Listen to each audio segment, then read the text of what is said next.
Okay. Did it work? We've got something new going on our live stream. We've been doing Facebook Live, and then we use Streamlabs as our software to go live, and it has started allowing, with the free version which we have, allowing another output, and which we've got it now going to the YouTube channel. So it's live there. The Seek the Old Path channel is where you would find that. If you ever want to find that channel, that's one that I've had for a long time. It's Seek the Old Path, but it's all one word, no spaces, just Seek the Old Path. I didn't realize it for a while that there's another site by the same name, Seek the Old Path. Also done, I believe, by members of the church, but I didn't know. I just thought it was a good name. But anyway, so you can find that, and I don't know how the format's a little bit different. You can't see as much with the YouTube version because it's more tailored for like smartphones and such. So it's more of a vertical output. The Facebook is just a bigger shot that you end up with, and so anyway, just something for you to know. Is that? Well, I probably just didn't do the camera at the right angle. Now, we've adjusted everything, so, and if I could just get Clinton to move down here, I'd have my IT guy here all the time. But don't see that happening. But anyway, so I'll let him, I'm glad he can fix that while we go on to this. Okay, so let's go through our categories. These are not in the right order, of course. And here in just a couple of minutes or so, I'm going to get a volunteer to come up and unscramble these cards and put them in the right order.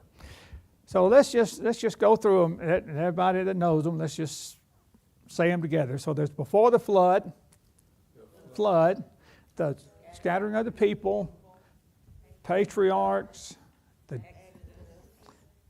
wandering in the wilderness, invasion and conquest of the land, the judges, the united kingdom, the divided kingdom, Judah alone, the captivity, the return, years of silence, the life of Christ, early church, and letters to the Christians.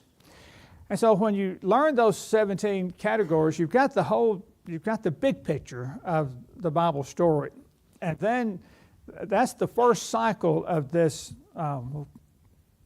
course. And the second cycle is to learn the highlights of those 17 categories. But even in learning the first cycle, you're still you've got to know the gist of that cycle because it helps you connect to the next one. The first two are obvious, right? Before the flood, Well, and what you're sometimes would be tempted to say before the flood, after the flood. Well, that doesn't work because everything is after the flood. So that's too broad. So you need to bring it back in. So before the flood, and then at the end of the first three categories, so before the flood, and the scattering of the people, the transition often is the genealogy. And sometimes we don't pay really a lot of attention to the genealogy, but in this case it helps it to make sense because before the flood you've got two people. Well, then we got up some more people because in Genesis 5 there is a genealogy given of many of the people, not all of them, but a lot, and that brings us to where, well, unfortunately, people were so wicked after they multiplied that God decided he just was going to destroy man with a flood. But Noah found grace in the eyes of the Lord. And so the Lord decided, well, I'm still going to bring the flood, but I'm going to spare just this little handful of people. So 8 people survived the flood. Well, the next category is the scattering of the people. But who do you scatter? You got 8 people. Well, again, there's a genealogy given that shows where man has multiplied again. But unfortunately, after getting out of the ark, traveling down to the Valley of Shinar, they must have liked that pretty well. They wanted to stay there, so they built the Tower of Babel. And, hey, this is going to help us stay right here. And so to scatter the people, God confused the languages. Well, once the people were scattered, not everybody left that area. The ones who really hung around the most were the descendants of Shem. Remember Shem, Ham, and Japheth, who were in the ark there with their dad Noah. And so Shem's family then were given a genealogy that takes us down to Abraham. Well, Abraham was one of the patriarchs, and he was, of course, a leading figure in all of the Bible story, really. And so the patriarchs, we have three main ones. Who are the three main patriarchs? Yeah, Abraham, Isaac, and Jacob. But when we get to Jacob, through a series of events, ends up with 12 sons. Of course, he has 12 sons through how many different women? Four different women. And so these 12 sons, well, one of them, the next to the youngest, his name was Joseph. Joseph ends up in Egypt, and through God's providence, I believe, and his working, Joseph brings all of his family down to Egypt. Well, that gets us to our next category, which is the Exodus, because they exit Egypt. Well, they got there because of one of those patriarchs that ended up in Egypt because of a famine, brings his family to Egypt. They ended up multiplying so well that they were put in bondage because the Egyptians were afraid of them. And so they cried out to God. God sends the deliverer, Moses, and Moses leads them out. So they have the Exodus. Well, unfortunately, once they got to the edge of the promised land, they didn't really think they could take it, right? They do what they think. They sent the spies out. Let's just check this land out. Well, they go in there. How many spies were sent in? 12 spies. How many believed they could take the land? Only 2. And unfortunately, the people believed the other. And so because of that, God says, you're not going in. In fact, none of you are going in except the 2 spies that said, yep, we can take it because God's with us. And so they had to wander in the wilderness, which brings us to that category. Well, they don't have to wander forever. How many years do they wander? 40. By the way, I was reminded in doing my daily reading, I don't know if any of you have started yet on next year's reading. But anyway, I was reading in Exodus, and I was reminded, not in Exodus, in Genesis, reminded of another 40. We talked about how often that number 40. We didn't mention this one, but it has to do with the flood. How many days and nights did it rain? 40. So there's another 40. I don't think we mentioned that one the other day. Okay, so they wander in the wilderness for those 40 years. And finally, it's time to go in. Now, Moses led them out of Egypt. Who leads them into the promised land? Who? Joshua. So Joshua does. And so they're going to invade and conquer the land. Well, once they have done that, then you kind of have to go from there. Okay, we've got it. Now what do we do with it? And so they're going to divide the land up and all of that.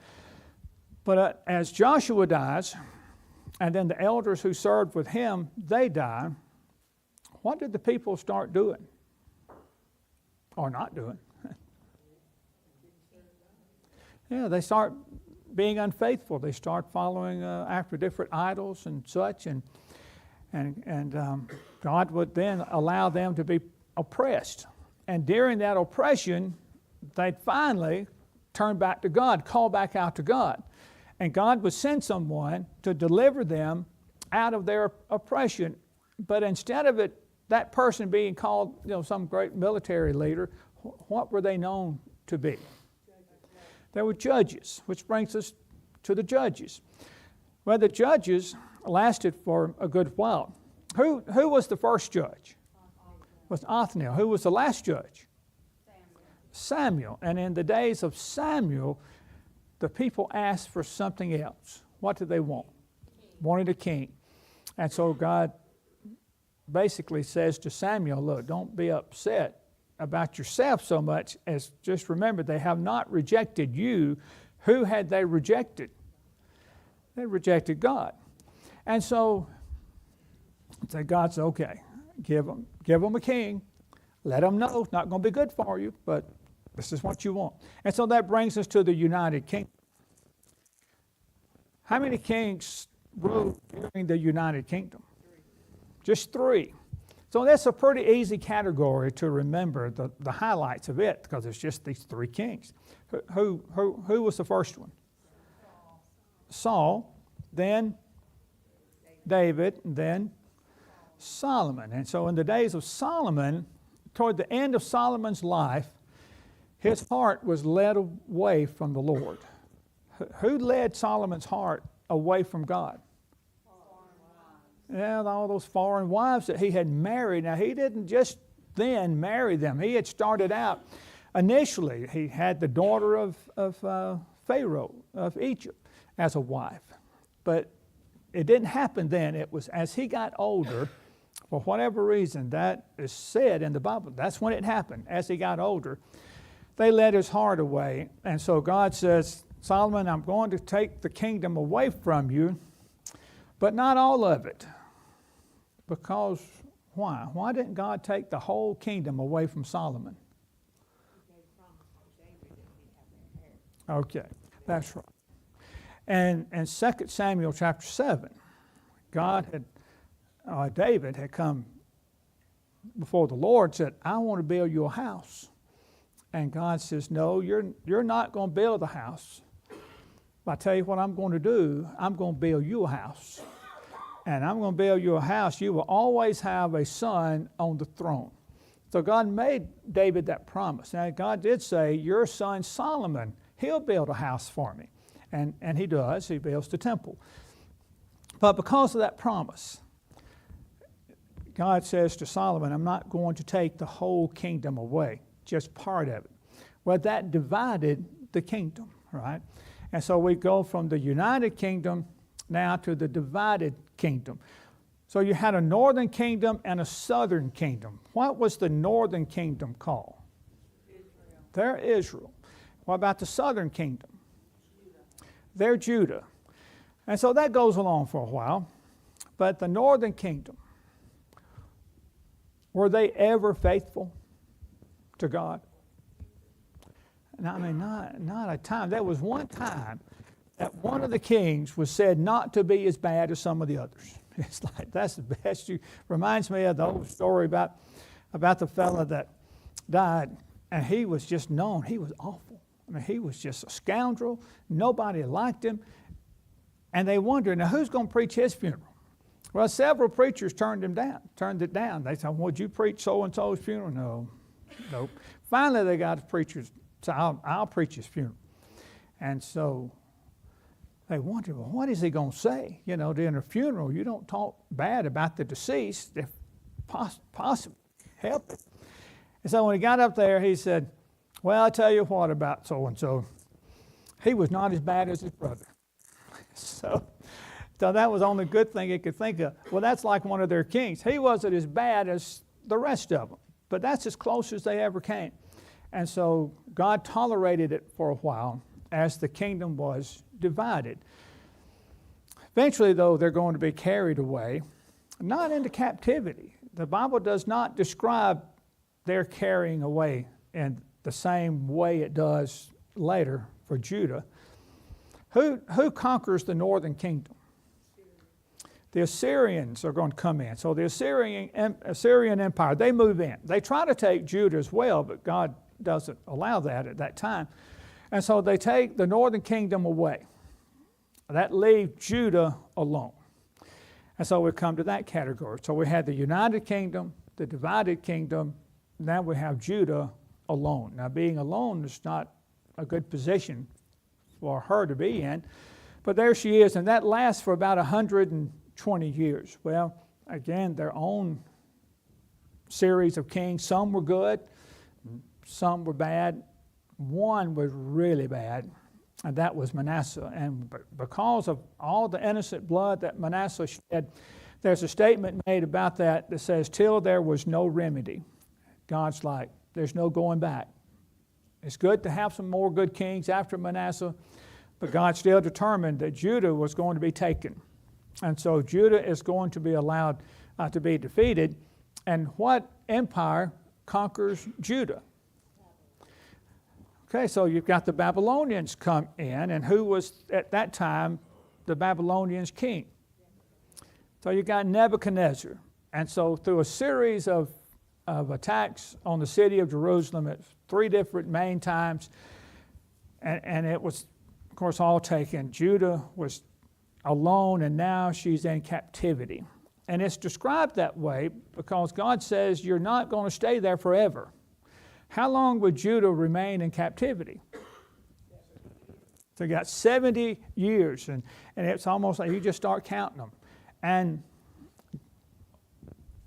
what prophet had prophesied initially that it's going to be 70 years? Anybody remember? Who? Jeremiah. Like Jeremiah. And then another one of the prophets knew what Jeremiah had prophesied. Who was the other prophet that relied on that 70 years? Daniel. And so Daniel's like, it's been about 70 years. And so, sure enough, now another empire is going to come in, and they are going to conquer the Babylonians. Remember, the Babylonians took Judah into captivity. And now they're going to be allowed to return. And so they're going to return because of this new empire. And who was? I remember that one? The Persians. And it starts out Medes and Persians, but then they become more known to be the Persians. And so they're going to come in, and they're going to take over. And not long after they take over, they are going to allow the captives to go home. And so now we have the return. Now, the return takes us all the way to the end of the Old Testament. And there's a great, fascinating stories in all of that. But finally, we come to the end of the Old Testament. Well, we technically don't come to the end of the Old Testament. You could argue that no, because it does not end with Malachi. Not the Old Testament period. Now, what does end with Malachi prior to the Old Testament? Yeah, any new revelation. And so time in between from Malachi to Matthew, the years of silence, because God does not reveal by inspiration anything new. And so that lasts again for about 400 years. A lot of things happen in that 400 years. And there's a lot of prophecies being fulfilled during those 400 years. What prophet would be the one who mainly is the one who had given great detail about history that happened during that time? Who? No, not Isaiah. Who? It was Daniel. And so Daniel had, there are chapter 8, I think, in Daniel, that you'd almost think you're reading the newspaper from that day and time. But anyway, you have the years of silence. That's broken by the life of Christ. It's interesting that Malachi has prophecy about John the Baptist and about Jesus in it. And then the next thing you have is Matthew in our Bibles. So you have the life of Christ. Now, once we get to the life of Christ, we're almost through the 17 categories. And so Jesus comes, and among the many things that Jesus did, he come to do one thing especially, and that was to build something. Built his church. So the next category is the early church. And so we call it the early church, sort of like the same reason we say before the flood and the flood. Because if you say just the church, well, we're still there, right? We're still in the church. And so we say the early church, just to narrow our focus down to the writings of the New Testament. So basically the first century. And then during those times, the early church, letters were being written to Christians, which brings us to the third category in the new, but the final category, letters to the Christians. Every letter from Acts, from Romans, all the way through Revelation is a letter written to a Christian, sometimes to a single Christian, sometimes to a group of Christians or local church. And so those are the kind of the links that take us through those 17 categories. Now, okay, so all that's fresh in your mind. Now I need a volunteer. There's somebody that'll come up and unscramble these for us. Okay.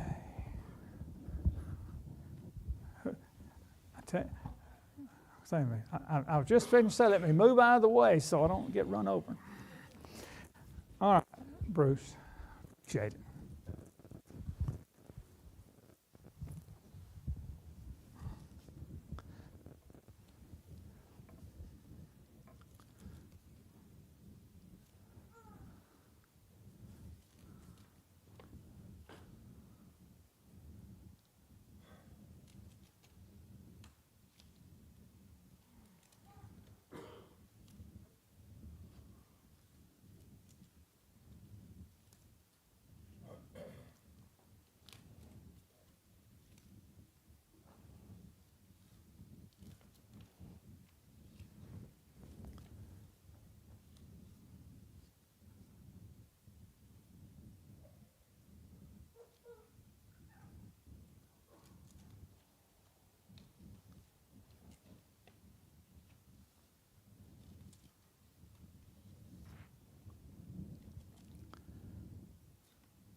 What y'all think?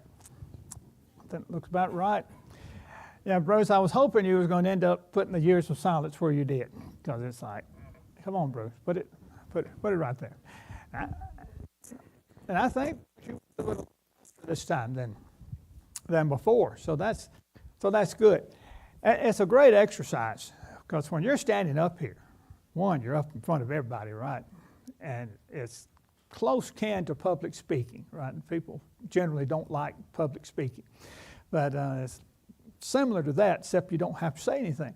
But it does help your mind go through, and you'll end up, and you'll see something you haven't used, and yet, oh no, that goes where I've already gone past. And so anyway, it helps you think through the process.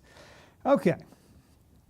One of the categories I was looking, I knew we'd got this time and one more for this round of a review, but I was thinking about which one to go through, which category to maybe talk about in a little more detail. And so one of the ones I don't think we have talked a lot about is just to briefly go through the invasion and conquest. And so we talked about how that they had to wander in the wilderness for 40 years. And you can only imagine how anxious they had to be. Can you imagine 40 years? You're not settled anywhere. You're living out of a tent. You're just going from place to place. And you've got a lot of people. Think about this. You've got a lot of people dying around you. You've got, of the men who were numbered, who were very specifically told, you're not going in there. There were 603,550 people.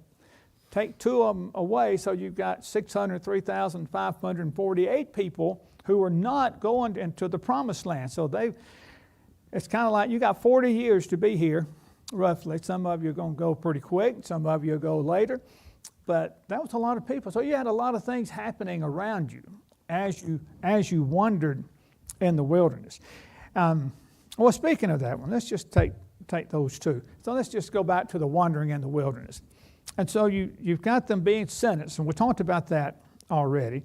And then you have some, as they're doing that, see, that's not getting them into the promised land, although it was their own fault. And so there starts to be a pushback on Moses' authority. So you had Korah, Dathan, and Abiram, who put a serious challenge up to really take over for Moses. And they had a lot of people behind them.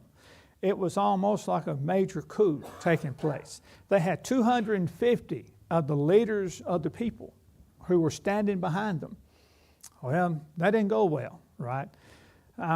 Most of those 250, there was some fire from the Lord that came out and killed them. Does anybody remember what they were doing when the fire came out from the Lord? They're doing what God told them to do in one way, but it was God's way of showing you're not the ones. They were told to offer something in their censer. They each had a censer to put, and normally they would put fire in it and burn something in the incense, whatever, in their censer. But God said, you just bring your censer to the tabernacle, and I'll show you whom I've chosen. And so Aaron did, and those leaders, and God sent fire and destroyed them. Well, some had refused to come. They stayed in their tents. Now, I'm trying to remember now. I'm thinking it was Korah that did that. I'm not. Maybe he kind of knew this is not going to go well. I don't know. But he did not go to the tabernacle. He stayed in his tent. Well, God doesn't forget Korah. What happened to him and his family and all that he had? Yeah, the earth opened up, swallowed them, closed back up. It's like, surely that got the people's attention. But that still didn't stop the murmuring about Moses taking too much, and these were all good men. These were good men that's been killed, and somehow they seem to be blaming Moses. Well, then, I think the next thing that happened was a plague. I'm not sure. I remember the third thing was that all 12 of the tribes were to present a rod and write their name on it so everybody knows this is your rod. Aaron had his rod. What did God do to distinguish Aaron's rod from the rest of them? Yeah, made it bud. It actually produced almonds. I'm assuming it was a rod from an almond tree. I don't know, but it produced leaves, it bloomed, and then produced ripe almonds. And finally, that got the people's attention. And they decided that we better leave Moses alone and accept his leadership, more importantly. In that time of the wandering in the wilderness, not only would all those people die who had said, we can't take the land, but also Miriam dies. Who was Miriam? Moses' sister. So she dies. And there's, of course, some interesting stories about Miriam, but good and bad. It's during that time, during the wandering in the wilderness, that Moses and Aaron sinned against the Lord because one time they struck the rock and brought water. The second time, what were they supposed to do? Speak to the rock. And they struck the rock again and said, must we bring you water? So I think it was kind of a dual problem because God said, speak, and they struck the rock and then said, must we fetch you water? And so they did not give God the honor and the glory of that. And so because of that, what were Moses and Aaron not going to be allowed to do? You can't go into the promised land. And so Aaron is going to die first. They're also going to bypass the nation of Edom. God said, you cannot bother any of Edom's land. Well, who is Edom, the Edomites, who were they descended from? Well, they're from Esau. And Esau, of course, was a son of Isaac. He had Jacob and Esau. So they can't bother that land. Well, then they're going, one of the ways God's doing away with some of those people who could not enter the land is he sends fiery serpents in. I don't know what kind of snake they were, but they were very deadly. And so they cry out to the Lord, and the Lord made a way. What if you got bit by one of the snakes, what was the cure? Yeah, they made a brazen serpent, put it on a pole, and you've got to find a way to look at that serpent, and then a brazen serpent, and then you'd be healed.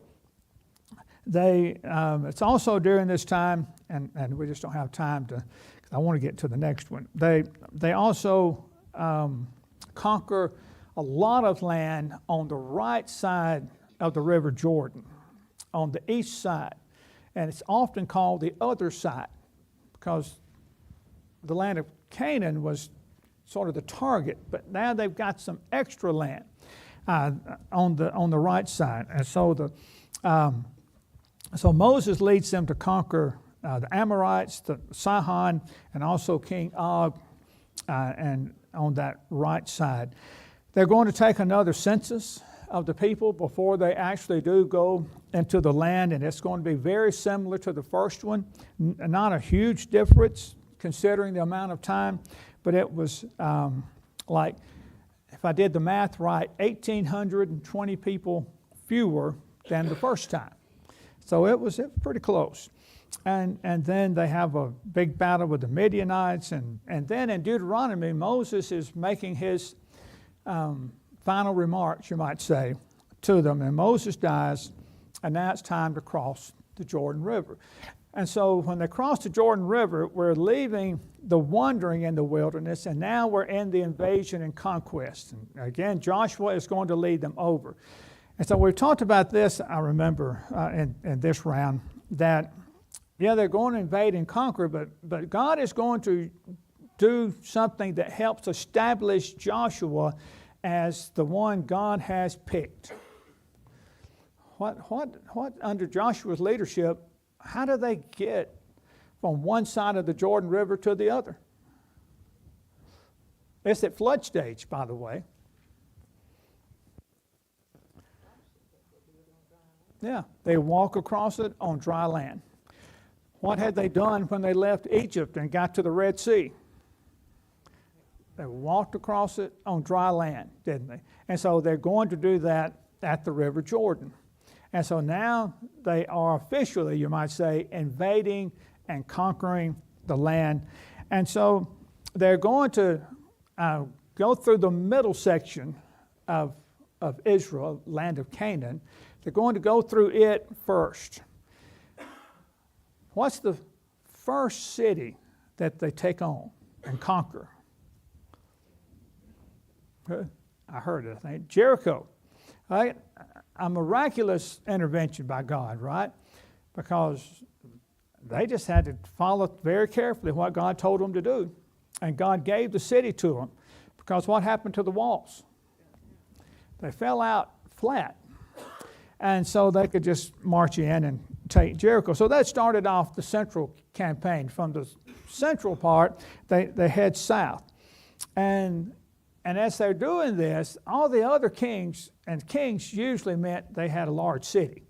Maybe not a whole lot more, but they started getting together. Said, these people are a threat.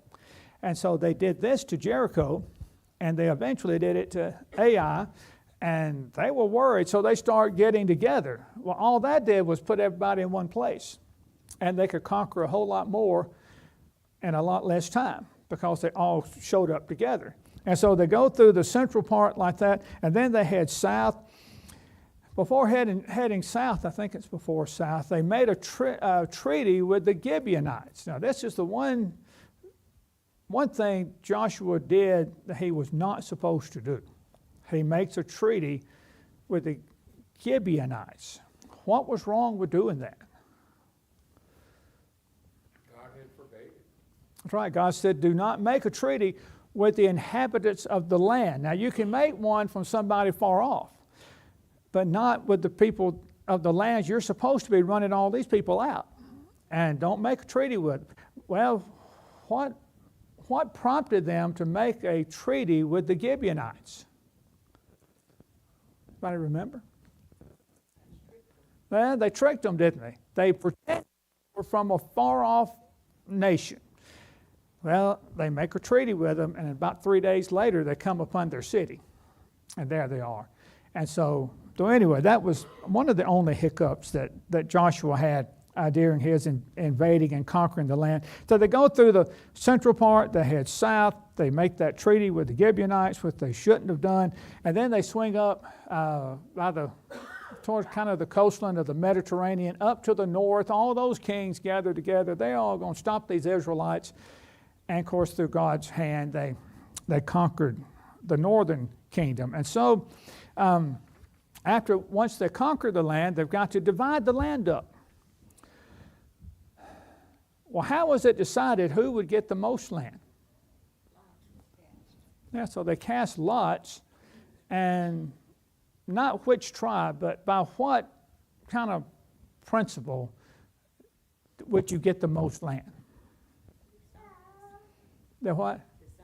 Yeah, just the number of people you had. That's why they did a census. How many people do you have? Well, you've got more people, you get more land. And the reverse, of course, would be true as well. So they divided up. Now it's time for one group of the children of Israel to go home, and you think, well, I thought they were home. They just got to the promised land. But there was one group of the Israelites who were not going to stay in Israel. They had land somewhere else. That's right. Reuben, Gad, half-tribe Manasseh are going to have their land given to them on the other side of the Jordan, on the right side, the east side, the land that they conquered really under the hand of Moses. That's the land they wanted. And so God said they could have that. And so at the end of Joshua Joshua makes a very famous statement. He says for them to choose you this day whom you will serve, whether it be the God of the land of the Amorites, or the land beyond the river, or the gods in whose land you dwell. But for me and my house, what would they do? They serve the Lord. It's a great passage. And okay, our time is a little past gone. Any questions or comments? Okay. Well, Lord willing, we'll have one more time on Wednesday night, and then that'll be Wednesday night. Then Sunday morning, the auditorium class will begin a study of Exodus. So I'm sure that will go really well. So anyway, I've enjoyed this review, and like I said, we'll have one more time of this.